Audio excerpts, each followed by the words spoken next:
Sejak Anies Baswedan gagal mencalonkan gubernur di Pilkada Jakarta 2024, kini muncul gerakan di media sosial. Diduga gerakan itu digalang oleh para pendukung Anies sebagai bentuk kekecewaan karena jagoannya tidak maju di Pilkada Jakarta. Ramai gerakan bertema Anak Abah Tusuk 3 Paslon. Tusuk 3 paslon bermakna golput, sementara nama Anak Abah diasosiasikan sebagai pendukung Anies Baswedan di Jakarta. Sejumlah pihak menyebut pendukung Anies cenderung apatis dan tidak menghujat salah satu paslon tertentu. Jika ada salah satu paslon yang merangkul Anies, bisa jadi masih terbuka peluang untuk merebut hati para pendukung. Namun hingga kini, Anies belum memutuskan untuk memihak salah satu paslon. Ya, melonjaknya gelombang golput dalam Pilkada 2024 dapat berdampak serius terhadap legitimasi pemenang. Akankah ini menjadi batu sandungan bagi para paslon untuk meraup suara? Tim TV One mengabarkan.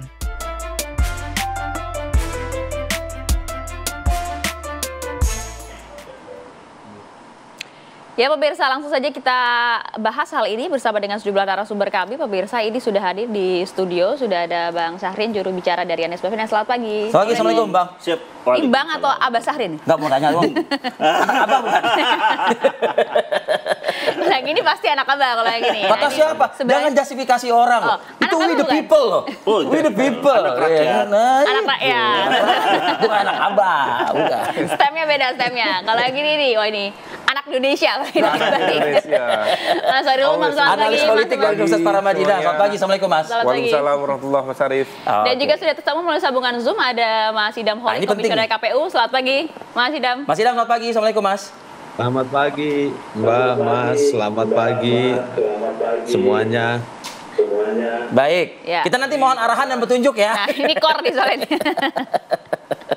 Nah, tapi sebelumnya saya mau ke Bang Syahrin dulu, Bang. Jadi gimana, ini ramai sekali kemudian berbagai seruan-seruan, termasuk juga sempat di awal ada seruan untuk memilih untuk tidak hadir ke TPU. Kemudian habis itu juga ada beberapa hal lain, termasuk juga seruan untuk mencoblos 3 paslon yang ada. Ini kan kemudian membuat suara tidak sah marak di DKI Jakarta. Khawatirnya seperti itu. Ini kemudian memang ada agenda setting di luar sana atau seperti apa? Ada andilnya? Oh, jadi ini harusnya dilihat sebagai ekspresi aspirasi warga yang justru tidak tertampung di elit politik.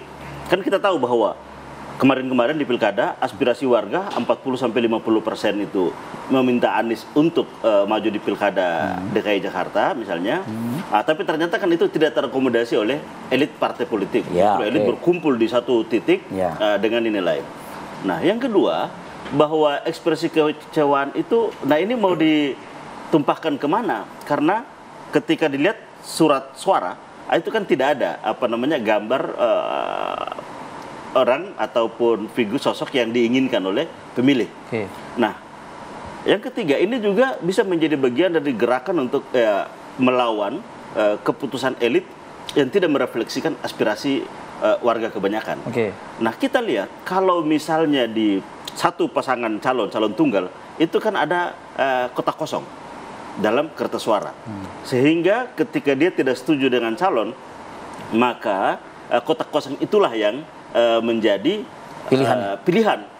Dan itu banyak terrefleksi, apalagi sekarang misalnya ada sekitar 40-an lebih kotak kosong. Dan kalau kita lihat pemilu-pemilu sebelumnya, ada juga beberapa kotak kosong yang menang. Tapi di Jakarta kan ada 3 pilihan, Bang Syahrin. Maksudnya kalau lebih dari 2, kenapa tidak? Karena kan tidak selamanya dari kertas suara yang ada atau pilihan-pilihan yang ada itu merefleksikan apa yang menjadi aspirasi warga masyarakat. Bisa jadi dari yang ada itu ya tidak ada satupun misalnya yang menjadi bagian dari aspirasi warga masyarakat. Sehingga mestinya ada akomodasi terhadap non pilihan itu. Bagaimana tim Anies Baswedan sendiri menyikapi maraknya gerakan ini? Ya, kalau kita melihat yang pertama adalah refleksi kekecewaan warga, dan kami melihat ya wajar warga kecewa. Wajar ada perlawanan terhadap elit politik yang tidak mengakomodasi aspirasi warga. Ini wajar kan? Itu wajar. Ini wajar. Nah, oleh karena itu dari sisi kita bahwa kita melihat mestinya yang digali adalah apa yang menjadi faktor kekecewaan.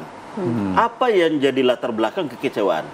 Tentunya latar belakang kekecewaan ini karena begitu besarnya harapan terhadap sosok Anies. Tapi kan proses pendaftarannya sudah lewat, Iya, maksudnya gini, apa yang menjadi dasar harapan terhadap sosok Anies? Karena sosok Anies selama bertugas menjadi gubernur, nah kita melihat bahwa banyak hal yang telah dilakukan untuk paling tidak misalnya terhadap orang yang lemah, orang yang kecil, perkampungan, yang kita tahu masih masalah misalnya Kampung Bayam, ya kan, kampung-kampung yang lain misalnya. Nah ini kan refleksi itu mereka bahwa kekecewaan terbesar itu adalah ketika Anies tidak maju. Tapi kan sistem perpolitikan di tanah air kita itu kan membatasi 5 tahun 2 periode kan begitu, Bang? Iya, maksudnya adalah nggak terkesan nih gerakan ini kayak mau seumur hidup nih kayaknya kalau bisa Anies saja bukan. Maksudnya begini. Kenapa saya melihat bahwa harus dilihat bisa apa yang kira-kira lain, menjadi gitu. refleksinya. Nah, refleksinya mestinya adalah bahwa apa yang menjadi harapan terhadap Anies, nah para calon-calon ini harus bisa menjawab. Itu poinnya kan? Itu mestinya. Apa itu? Misalnya satu, program-program untuk warga. Orang yang tidak mampu bisa sekolah misalnya. Mahasiswa yang tidak mampu bisa dengan KJMU misalnya. Untuk lansia, untuk pekerja. Untuk rumah-rumah misalnya yang kepemilikan di bawah 2 miliar bebas pajak PBB. Nah itu kan program-program ada nggak di 3 paslon ini? Nah di PJ Gubernur yang sekarang kan banyak hal yang dikurangi dari program-program warga. Tapi PJ Gubernur kan tidak ikut dalam konsultasi. Bukan, maksud saya artinya bahwa kerinduan untuk mengembalikan Anies itu penting. Nah mestinya calon-calon yang ada ini melanjutkan itu harus memastikan bahwa apa yang telah dilaksanakan oleh Anies itu dijamin untuk dilaksanakan. Sudah kok ada pernyataan. Sudah ada. Siap melanjutkan kok, Bang. Nah, itu kan perlu dilihat kan. Satu, apakah memang ini hanya sekedar ucapan gitu kan? Ataukah ini benar-benar konkret terrefleksi dalam komitmen. Nah, kita lihat. Nah, untuk itu kita ingin membangun sebuah tradisi politik di mana kepentingan masyarakat ini terkontrak dengan calon. Sehingga kayak dulu misalnya, masyarakat, warga beberapa kampung tidak bisa berusaha oleh Anies dibuat kebijakan sehingga mereka punya kakak, punya untuk bisa berusaha kembali. Kalau itu hal yang wajar katanya ini bentuk kekecewaan. Tapi Mas Umam punya pandangan yang berbeda tidak soal ini? Dijawabnya nanti ya, sesaat lagi usai jeda.